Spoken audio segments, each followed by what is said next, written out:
Welcome back to Empowering You. Well, spring has sprung, and sometimes it puts people in close quarters and with wildlife. Living in Forsyth County does mean coexisting with wildlife. And we have a first-time guest joining us today to talk about that. And she is Miss Acacia Fike-Nelson, who's a naturalist representing the Forsyth County Cooperative Extension. Good afternoon. Good afternoon. Well, someone told me that your parents must have known that you were going to be a naturalist, giving you the name Acacia. That's a tree referenced in the Bible, is it not? Yes, it is. So tell us a little story about the name. What did they tell you why they named you that? So my dad back in the days was part of Masonic Lodge, and it was in their book, and they wanted to make sure that no one else in my class growing up would have the same name.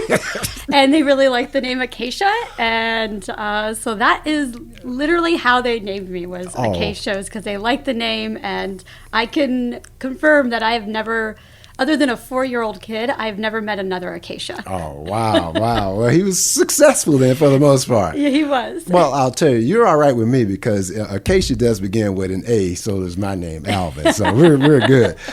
So you're also called a naturalist. Yeah. So what is that? Yeah, so master naturalist, we are individuals who are passionate about the environment and contributing to preserving the quality of our native ecosystems. We undergo an extensive 48 hours hands-on in the field training where we, plus additional advanced training, which can cover subjects anywhere from bumblebees to thematic talks, nature talks. So we undergo this extensive training. And so we are just people who are really passionate about the environment and doing what we can in whether it's volunteering or creating impact projects. You know, sometimes I'm slow, but naturalist, it has to do with nature, doesn't it? Yes. Oh, yes. wow. I don't know why I didn't make that connection. So then in your role as a naturalist and at the Cooperative Extension Center, you probably get contacted about some things that are happening in our wildlife. What are some of the top things that you're called on to give advice or information about? Yeah, so the North Carolina Cooperative Extension, a couple of the things that they often get the most phone calls on are going to be bats and snakes. What? Wait. You mean like bats that yes. fly at night and those things? Really? Yes. Yep, okay. Those are the two most common things that people will call the Extension office about. Their concerns about the bats or the snakes that are in their property or unfortunately maybe in their house and stuff. So those are the most common ones. Okay, then. So my wife is really scared of bats, although she does like Batman. So, but the old one, you know. But yeah, so bats. Help me to like bats a little more than I do right now. Yeah, so bats are vital in controlling the insect population. So a bat in one night, a bat can consume as many insects as their body weight. So that could be 600 to 1,000 insects. That also includes mosquitoes, which I'm pretty sure none of us like mosquitoes. Oh, so. You're right about that. So they're just really good at, they're just a very natural insect control mechanism. Well, and I think my wife sort of hates insects more than bats because, there are more of them, that's for sure. So bats, and you said snakes. Yes. Tell us, what do you hear about snakes? There's a lot of concerns about snakes because snakes can be scary because there are some venomous snakes that are within our state. There are 6 venomous snakes in North Carolina, but really only one that we need to be cognizant of here in Forsyth County, and that is the copperhead. So if there's one snake to learn to identify, that's going to be the copperhead. And you can find the North Carolina Wildlife Resources Commission website and Forsyth County Extension Office. You can find resources to help you learn to identify that snake. But an easy way to think of it is if you look at the profile, the side profile of a snake, if it has what looks like Hershey Kisses, then that's going to be your copperhead. Oh, so we're going to take the time to really look at that snake, right? Okay. Well, hopefully the best course of action is actually just to give that snake's space. So Yes. if you're out in the yard or you're walking and you see a snake, regardless of what kind it is best just to give it space. Most likely, it will just continue on its merry little way with given enough time and space. Like, let's say you're out in your yard or you walk out your back door and there's a snake on your patio or on your sidewalk. Of course, both you and the snake are probably both going to be startled by that. But if you need to encourage them to move along a little bit more, then you can use like your garden hose and just kind of spray in their general direction, and that can make them scurry on a little bit quicker. But snakes are another one of those that, while yes, that's fearful, a lot of people have fears of snakes, they are also very beneficial to our environment because they eat a lot of rodents. They can eat slugs. They can eat a lot of insects. So they are another one of those that are very beneficial to our natural environments. You know, if you're just joining us, we're talking with Miss Acacia. What is it? Fike-Nelson. I was making sure I got the first name right.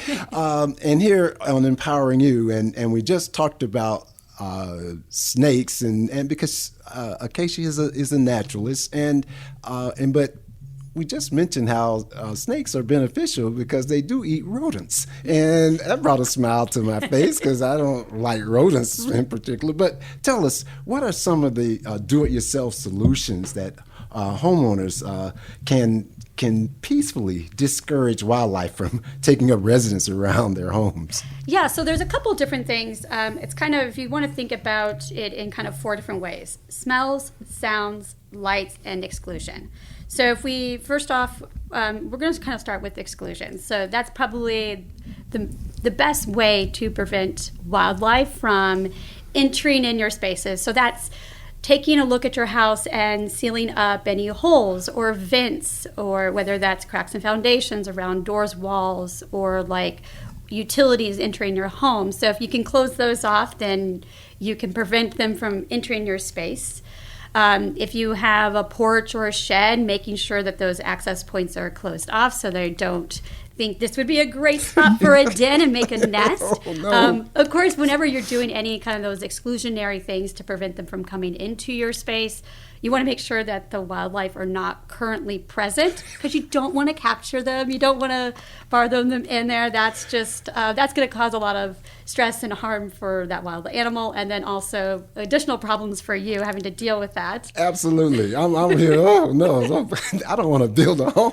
Please. Yeah, right? Exactly. And then, so smells, you can use, you can soak cotton balls in white vinegar, and that can discourage, because animals have remarkably sensitive noses.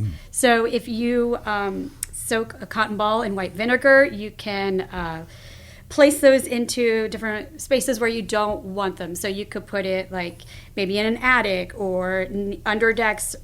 Excuse me, sorry. You could put them under decks and refresh them every few days, and the smell of vinegar will discourage them from wanting to go into that space.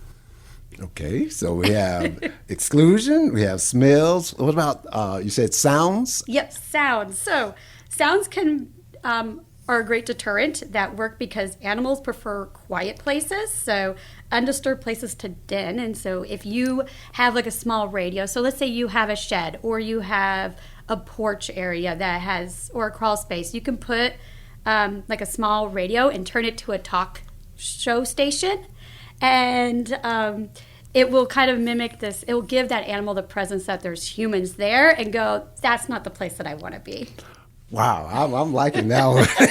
That's a great one. Yeah, so they can just, turn into Empowering You. Yes, just keep the animals away. Exactly. Yes. So it just works to kind of make them continue on and go find someplace that's a little bit more suitable for them to find a place to nest and home. Yes, and I'm certain about the last one, light, because we always want to keep the light on to keep all the bad folks away. So how does the light play into this? Yeah, so a lot of our nocturnal visitors, so think your raccoons and your possums, light disrupts their sense of security.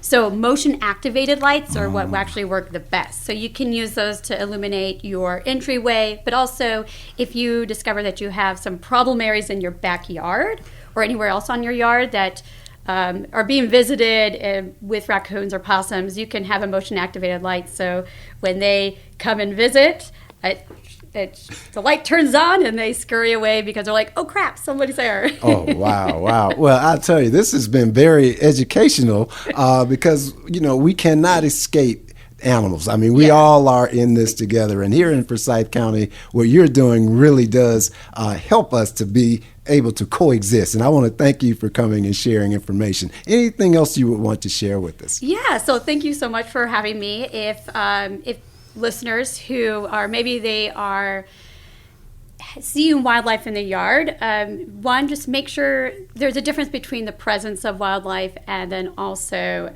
a conflict with wildlife. So if a wildlife like a fox just wandering through your yard is going to be nothing to worry about. But if there's an actual conflict where there's property damage or if there is potential for a safety concern, you can contact the North Carolina Cooperative Extension Office, and they can talk you through next steps on what the problem is and then help you take the next steps to take care of that particular conflict. There's also a workshop that is coming up on Thursday, There is a workshop coming up on Thursday, May 29th at the Louisville Branch Library called Wild Places in the Backyard Spaces, Wildlife, Friends or Foe. It's from 2 to 3 p.m.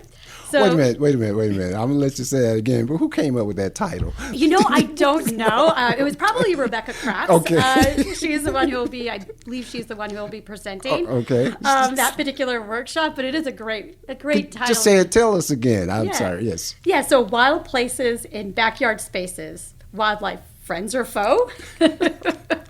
So people can go. You do need to register, but it is free. Okay, and how do you register? What are your contacts? Give us all that information. Yeah, so you can go to the Forsyth County website, forsyth.ces.ncsu.edu. So that's the North Carolina Cooperative Extension for Forsyth County. Go to the events tab, and then you'll be able to find that on May 29th from 2 to 3 p.m., and you can register there. Great. Well, wonderful. I am so glad to meet you and talk to you about these wild animals and just how we can get along even much better. Thank you. Oh, thank you so much for having me.